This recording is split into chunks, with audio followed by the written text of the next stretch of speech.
Hi guys, ಇವತ್ತು ನಾವೊಂದು smoke bomb ಮಾಡ್ತಿದ್ದೀವಿ.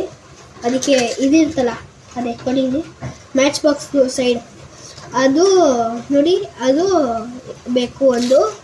ಆದರೆ ಯಾವ ಮ್ಯಾಚ್ ಬಾಕ್ಸ್ ಇಟ್ಕೊಂಡಿರ್ತೀರಲ್ಲ ಅದರಿಂದ ಕಟ್ ಮಾಡಬಾರ್ದು. ಓಕೆ, ಆ ಮ್ಯಾಚ್ ಬಾಕ್ಸ್ದು ತೂತ್ ಮಾಡ್ಕೊಬೇಕು ಇಲ್ಲಿ ಫ್ರಂಟ್ ಸೈಡು, ಆಯಿತಾ. ಅದಾದಮೇಲೆ ಒಳಗಡೆ ಮ್ಯಾಚ್ಗಳಿರ್ತಾರಲ್ಲ ಅದನ್ನು ಎಲ್ಲ ಪೀಸ್ ಮಾಡಿ ಹಾಕೊಬೇಕು ಇದ್ರೊಳಗಡೆ. ಓಕೆ, ಪೀಸ್ ಮಾಡಿ ಹಾಕೊಂಡಾದ್ಮೇಲೆ ಗಂಧದ ಕಡ್ಡಿ ಇರುತ್ತಲ್ಲ, ಗಂಧದ ಕಡ್ಡಿ ಅದನ್ನ ಎಲ್ಲ ಒಂಚೂರು ಇಲ್ಲದೆ ಇರೋಂಗೆ ಇದ್ರೊಳಗಡೆ ನೋಡಿ ಗಂಧದ ಕಡ್ಡಿದು ಪುಡಿಗಳನ್ನ ಹಾಕೊಬೇಕು. ಗಂಧದ ಕಡ್ಡಿ ಪುಡಿಗಳನ್ನ ಹಾಕೊಬೇಕು. ಅದಾದಮೇಲೆ ನೆಕ್ಸ್ಟು ಇದು ಮ್ಯಾಚ್ ಬಾಕ್ಸ್ ಒಂದು ಇಟ್ಕೊಂಡು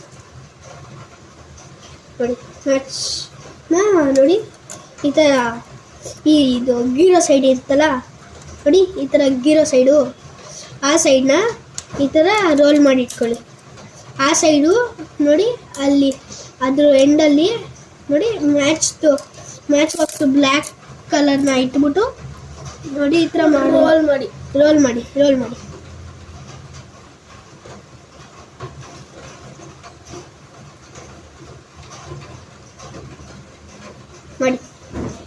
ನೋಡಿ ರೋಲ್ ಮಾಡ್ತಾ ಇದ್ದಾರೆ. ಈ ಕಡೆ ತೋರಿಸಿ, ರೋಲ್ ನೋಡಿ, ಈ ಥರ ರೋಲ್ ಮಾಡಿಬಿಟ್ಟು ನೋಡಿ ಮ್ಯಾಚ್ ಬಾಕ್ಸ್ನ ಈ ಹೋಲ್ ಒಳಗಡೆ ಹಾಕಿ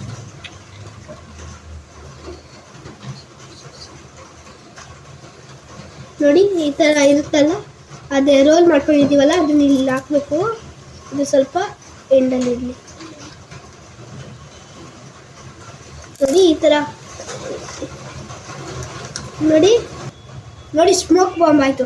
ಸ್ಮೋಕ್ ಬಾಂಬ್ ರೆಡಿ. ಆದರೆ ಇನ್ನೂ ಜಾಸ್ತಿ ಬರಬೇಕಿತ್ತು, ನಾವು ಜಾಸ್ತಿ ಮ್ಯಾಚ್ ಬಾಕ್ಸ್ ಮತ್ತು ಗಂಧದ ಕಡ್ಡಿ ಹಾಕ್ಬೇಕು. Okay, smoke bomb ready. Tata bye bye. ಈಗ ಇದು ನಿಮ್ಗೆ ಇಷ್ಟ ಆದರೆ ಸಬ್ಸ್ಕ್ರೈಬ್, ಲೈಕ್ ಮತ್ತು ಶೇರ್ ಮಾಡಿ, ಕಮೆಂಟ್ ಮಾಡಿ ಚೆನ್ನಾಗಿದೆಯಾ ಇಲ್ಲ ಅಂತ. ಓಕೆ, ಬಾಯ್.